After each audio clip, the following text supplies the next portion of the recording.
Big debate करेंगे। हमारे साथ तमाम पैनलिस्ट मौजूद हैं। इंट्रोडक्शन आपको फटाफट करा देते हैं। अशोक सिंह शेखावत बीजेपी नेता हमारे साथ जुड़े हुए हैं। डॉक्टर प्रदीप चतुर्वेदी कांग्रेस नेता, बहुत बहुत स्वागत है।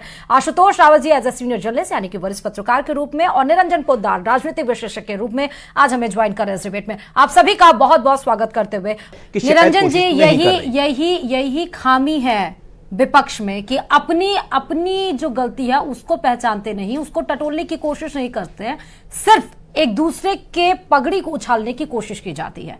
अगर यही किया होता तो इंडी गठबंधन भी बचा लेते हैं। और अभी खबर यह भी आई है कल की नेशनल कॉन्फ्रेंस भी जम्मू कश्मीर में अलग हो गया इंडी गठबंधन से। ना गठबंधन बचा पा रहे हैं, ना अपने नेताओं को बचा पा रहे हैं, और टारगेट बड़ा है, मोहब्बत की दुकान खोली जा रही है और भारत न्याय यात्रा पर निकला जा रहा है।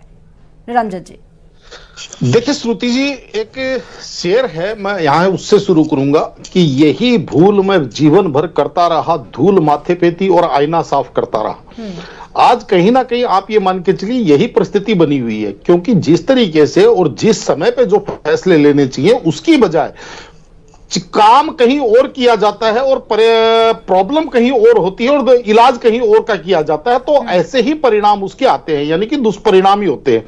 अब आपको मैं बताऊं, जिस तरीके से अभी कांग्रेस प्रवक्ता बोल रहे हैं, देखिए आज भी जब भी कोई नेता इनका पार्टी छोड़ता है तो ये कहते हैं या तो ये डर गया या बिक गया।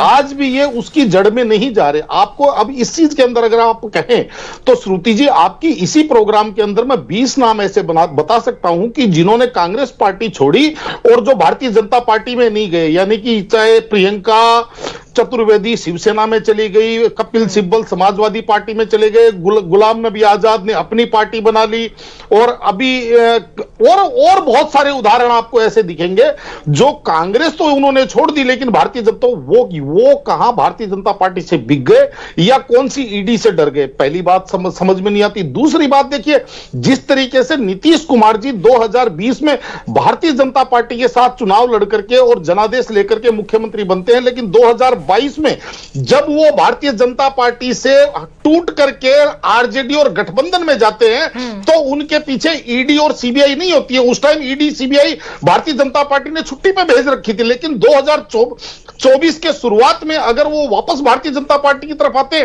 तो ये लोग बोलते हैं कि वो तो ईडी और सीबीआई के दबाव में आ गए। तो बात दूसरी तरफ आप देखेंगे, अगर हम बात करें कमलनाथ जी की, तो यानी कि 3 महीने पहले अभी जब मध्य प्रदेश के अंदर चुनाव हो रहे थे और मुख्य विपक्षी यानी कि कांग्रेस के मुखिया के तौर पे जब वो मध्य प्रदेश में काम कर रहे थे तो उनके ऊपर कोई वो ईडी और सीबीआई प्रूफ थे, लेकिन आज उनको ईडी और सीबीआई से डर लग गया। तो ये कौन सी हास्यास्पद बात है, कम से कम दोहरा मापदंड। और मेरे हिसाब से आज जो कांग्रेस की जो सबसे बड़ी समस्या यही है कि वो नैरेटिव ही जो है वो सही नहीं बना पाते। वो कभी एक चीज बोलते हैं, वो कहते हैं 10 सेकंड, कभी एक चीज को, यानी कि एक ही चीज को, वो एक ही चीज के अंदर उनके दोहरे बयान होते हैं। छोटा सा रिएक्शन निरंजन जी, कैसे संभालेगी कांग्रेस अपनी पार्टी को? इतनी पुरानी पार्टी अगर बिफर जाए, और लोकतंत्र की खूबसूरती यही होती है कि विपक्ष मजबूत होना चाहिए, लेकिन विपक्ष तो बहुत कमजोर होता चला जा रहा है। आने वाले दिनों में तो लग रहा है विपक्ष के नाम पर शून्य रहेगा, कुछ भी नहीं रहेगा। देखिए श्रुति जी, आज की तारीख अगर आप देखेंगे तो मेरे हिसाब से विपक्ष केवल और केवल इस चीज के ऊपर आसान्वित है कि कहीं ना कहीं भारतीय जनता पार्टी कुछ गलतियां करे और वो अपनी गलतियों से हारे, यानी कि वो उनको राजनीतिक रूप से ऑक्सीजन दे। बाकी विपक्ष की तरफ से कहीं पे भी भारतीय जनता पार्टी को हराती हुई रणनीति या भारतीय जनता पार्टी के मुकाबले में या भारतीय जनता पार्टी की तरह राजनीति करते हुए नहीं दिखाई दे रही। बल्कि मैं तो एक कहूंगा, आज कांग्रेस की स्थिति तो ऐसी हो गई कि वो एक एनजीओ की तरह नजर आ रही है, ऐसा लग ही नहीं रहा कि वो एक राजनीतिक पार्टी है। छोटा सा रिएक्शन निरंजन जी। जी जी जी जी जी हाँ, देखिए श्रुति जी, आज तक कांग्रेस को ये चीज समझ ही नहीं आई कांग्रेस को कमजोर कौन कर रहा है। कांग्रेस को कमजोर कर रही है क्षेत्रीय पार्टियां। अगर दिल्ली की बात करें तो आम आदमी पार्टी सारा का सारा कांग्रेस का वोट लेके बैठी हुई है। बंगाल की बात करें तो ममता बनर्जी सारा का सारा कांग्रेस का वोट लेके बैठी हुई है। महाराष्ट्र की बात करें तो एनसीपी सारा का सारा कांग्रेस का वोट लेकर के बैठी हुई है। अगर उत्तर प्रदेश की बात करें तो समाजवादी पार्टी, बहुजन समाज पार्टी सारा का सारा कांग्रेस वोट। अब कांग्रेस की समस्या ये है कि वो अपने वोट बैंक के लिए उनसे नहीं लड़ रही है जिन्होंने उसका वोट बैंक चुराया। वो कह रही है कि हम तो भारतीय जनता पार्टी के वोट बैंक को अपनी तरफ खींच करके लाएंगे।